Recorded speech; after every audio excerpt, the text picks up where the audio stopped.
threatened by the CEOs and by these big organizations, even though he was a very small-scale player. Then he became part of this transition project.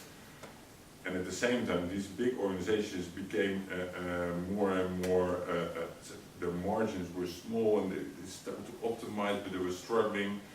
And the situation now is that 4 out of the 5 big organizations went bankrupt. They were taken over, so there's now one which is huge, but it's in huge trouble as well. And this alternative model is adopted everywhere. There are now, within 6 years, there are now over 1,500 of these self-organizing teams. No management structure. So that's similar pattern in the energy world. It's the pattern where first it's ridiculed, first it's ignored, like the big companies with renewable energies. It's not relevant. Then they say it's too small.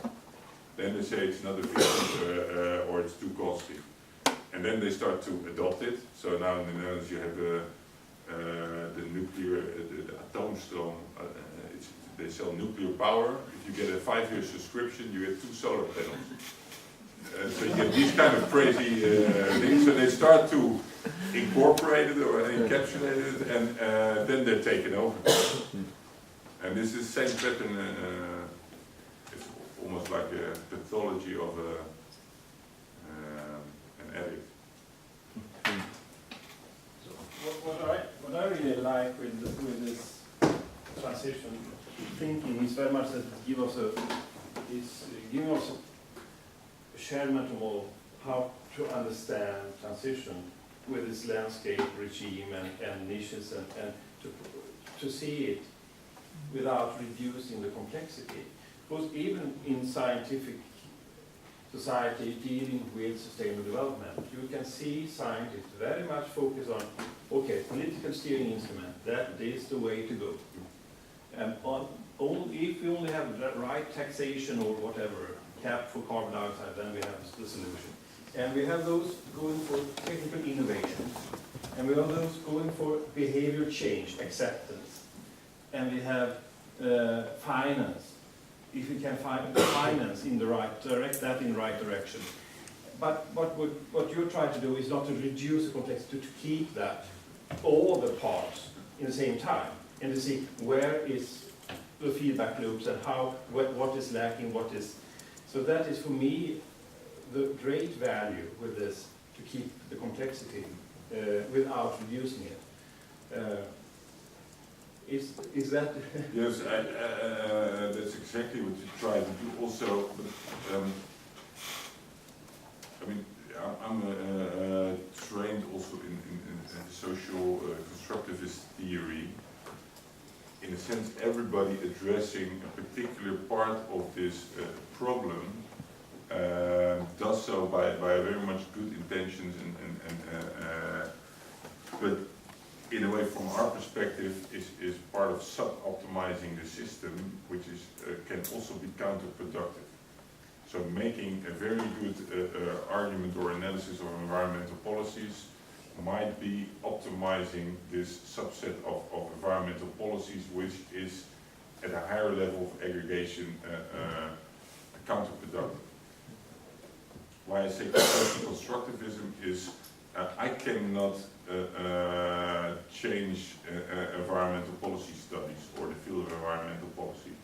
I don't want to, but I also, so it's about how finding ways to collectively discuss this complexity and figure out our own position, be aware of that other people are working in other parts of these systems or on these issues that are maybe sort of that there are synergies or that there are not. So it's how to create context in which people start to see the complexity, to be able to reflect upon it, to be able to discuss it together, and to figure out strategies to influence what is happening. So in that sense, transitions do not exist, but if we believe it, they will come. It's almost like that.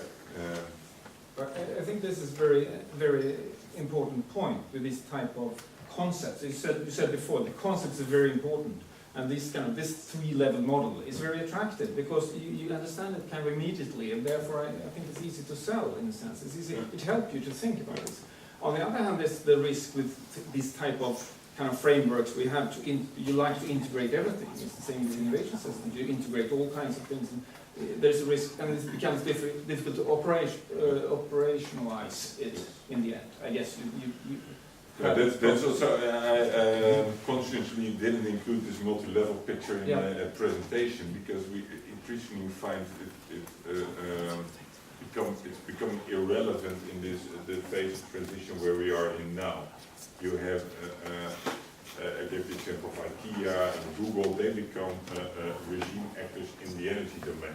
But you also have the traditional regime actors that are fading away or becoming less important. You have sort of niches becoming bigger, but it still provides a very good starting point for the discussion,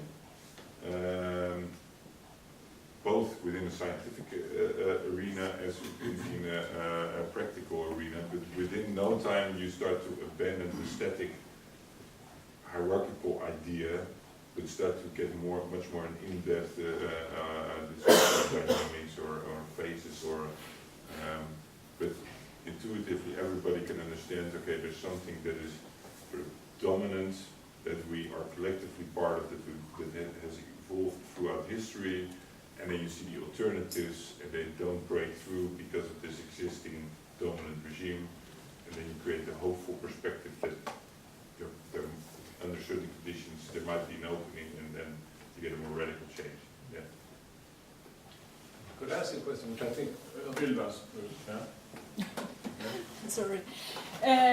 Yes, I think this discussion and this theory that you have elaborated and together with your colleagues is a great contribution, especially that you bring in these agents and actors and the power structures, in a sense, contrary or that the resilience scores yet have not developed so much.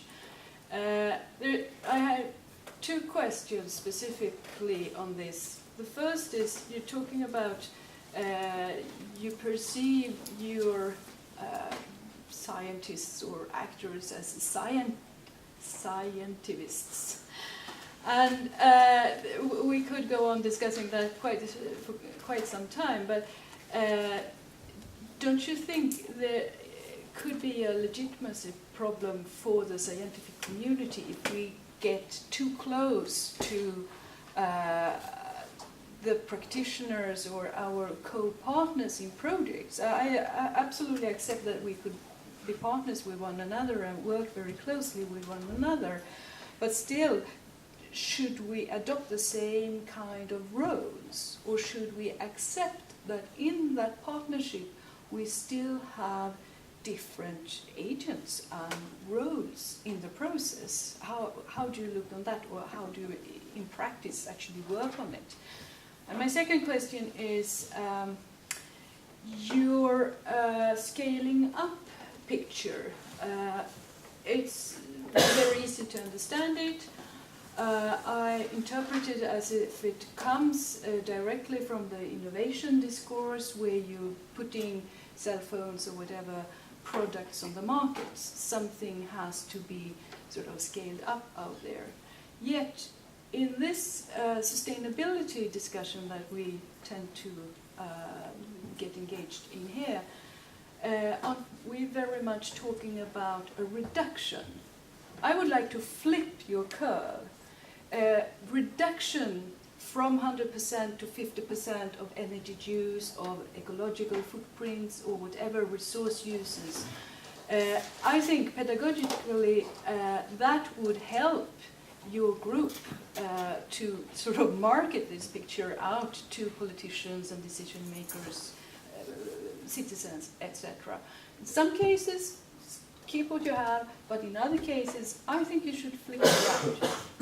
I fully agree, but the interesting thing is, of course, that it worked very well because it suggests it's getting better.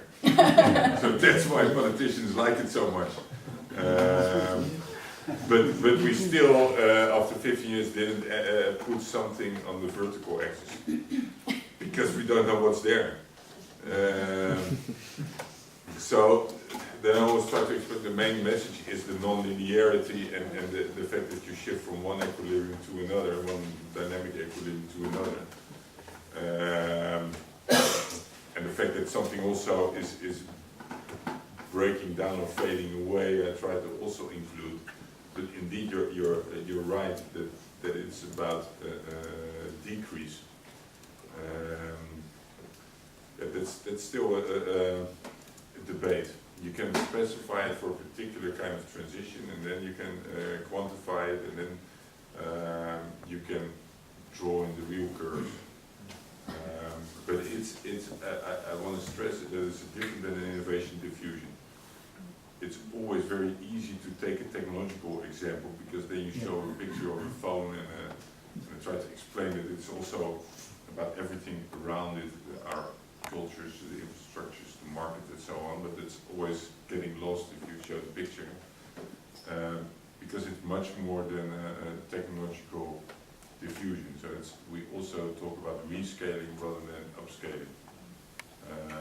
Because it's downscaling, it's upscaling, it's rescaling, it's broadening, it's Now, something new that is spreading, I would say. Yes. If this new is a reduction, it's fine, but then the reduction is spreading to more. Yeah, so you can argue your way out of it. That's how we do it.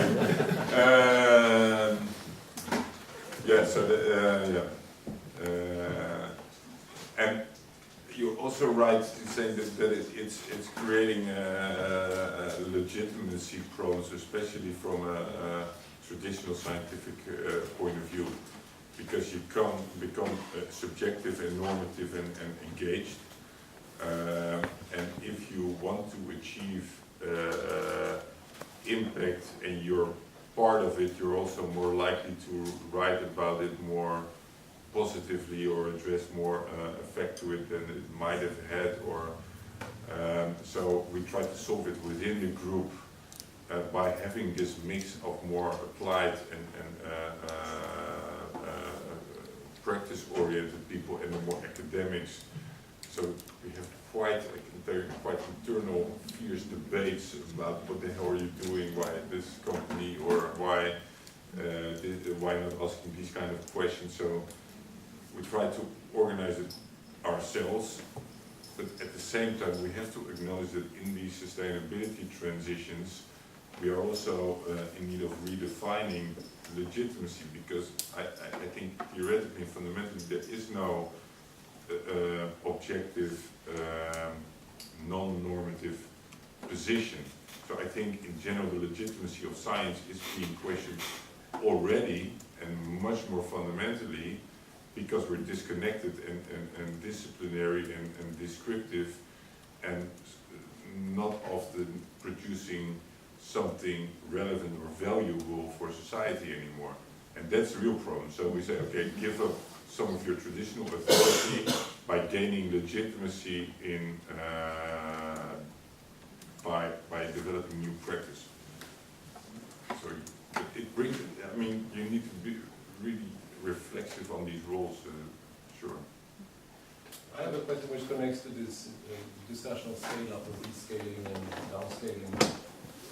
You said in your talk that the transition is not manageable, they're not makeable, they're not engineerable, and so on. And then you also said, which I wrote down, you said that it requires a reflexive collective action. Yeah. So I wonder about that, the politics of transitions in that sense, and how these micro situations or micro developments can actually make an impact. I wrote down here, what about the capacity of the dominant regime to absorb micro-level innovations that point towards transition, and to absorb them into the commoditized structures of the present? Instead of having one car, we have two cars. You know, or technically better or more advanced in terms of you say, pollution and so on.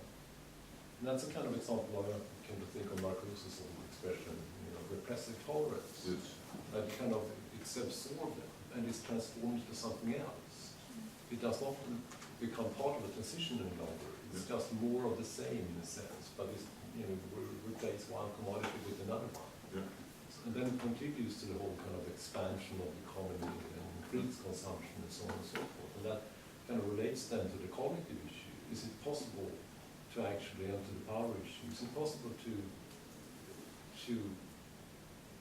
actually believe in the possibility of these kinds of micro-innovations to contribute to a transformative transition somehow then? Well, In the long term, without that kind of, in a certain sense, revolutionary quality political action. well, it's certainly possible to believe in it, but